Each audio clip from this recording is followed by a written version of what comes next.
ఆంధ్రప్రదేశ్లో వ్యవస్థలు, రాజకీయం ఎంత భ్రష్టు పట్టిపోతూ ఉన్నాయో తిరుమల లడ్డు వ్యవహారం చుట్టూ మనం చూస్తూ ఉన్నాం. ఏం ఆధారాలు లేకుండా పందికొవ్వు, ఆవు కొవ్వు, ఫిష్ ఆయిల్ కలిసిందని ముఖ్యమంత్రి, ఉప ముఖ్యమంత్రి స్థాయి ఉన్న వాళ్ళే నోటికి ఏదొస్తే అది మాట్లాడిన తర్వాత, సిబిఐ ఏమో అటువంటివి ఏమీ లేవు అని చెప్పి తేల్చిన తర్వాత వీళ్ళందరూ చిచి చిచి అంటూ ఉంటే, అందరూ చీచి అంటున్నా దాన్ని ఇంకా డిఫెండ్ చేసి జనాలను మోసం చేయాలని ఊరు వాడ ఫ్లెక్స్లు కడుతూ ఉన్నారు. ఇది అన్యాయం, ఇది తప్పు, ఇది ఇంత దారుణంగా మోసం చేస్తున్నారు ఏందని వైసీపీ వాళ్ళు డీజీపీకి కంప్లైంట్ చేస్తూ ఉన్నారు. ఆ ఫ్లెక్స్లు తీసేసే ప్రయత్నం చేస్తూ ఉంటే పోలీసులు వచ్చి వైసీపీ వాళ్ళ మీద జులుం ప్రదర్శిస్తున్నారు. ఆ చెత్త ఫ్లెక్స్లు మాత్రం అట్లే పెట్టారు, ఆ తప్పుడు ఫ్లెక్స్లు మాత్రం అట్లే ఉన్నాయి. అవి తీసేసిపోయే వాళ్ళ మీద మాత్రం పోలీసులు జులుం. అక్కడ తాగుతున్నారా? చంద్రబాబు సీఎం, ఉప ముఖ్యమంత్రి, డిప్యూటీ సీఎం వీళ్ళందరూ కూడా తిరుపతి లడ్డు మీద దారుణమైన వ్యాఖ్యలు చేసి అపవిత్రం చేశారు. అందుకని చెప్పి ప్రాయశ్చిత్త హోమం, అంటే వాళ్ళు ఎటు చేయరు కదా, అదేదో ఒక హోమం లాంటిది చేస్తూ ఉంటే వైసీపీ వాళ్ళు ఎక్కడికక్కడ వాటిని అడ్డుకునేకి కర్రలు రాళ్లతో దాడికి పోతూ ఉన్నారు.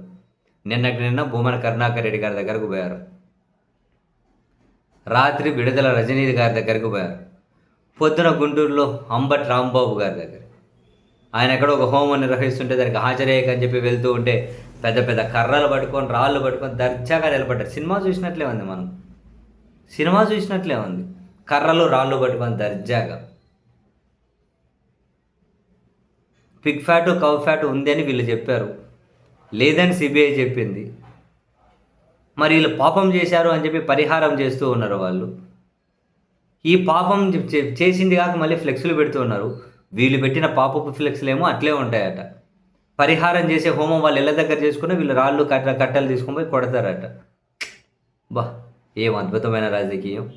ఎంత బ్రహ్మాండమైన పురోగతి సాధిస్తుంది ఆంధ్రప్రదేశ్, ఎంత బ్రహ్మాండంగా పురోభివృద్ధి సాధిస్తుంది. నేను ఎన్నో చెప్పిన, సంకనాకిపోవడానికి ఎంతో దూరంలో లేరు.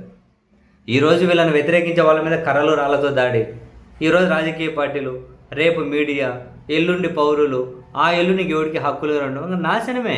నువ్వు మతము, దేవుడిని ముందు పెట్టి రాజకీయం చేసి, లేకుంటే ప్రజాస్వామ్యాన్ని నాశనం చేసే రాజకీయం అందరూ బాధితులే మిగులుతారు.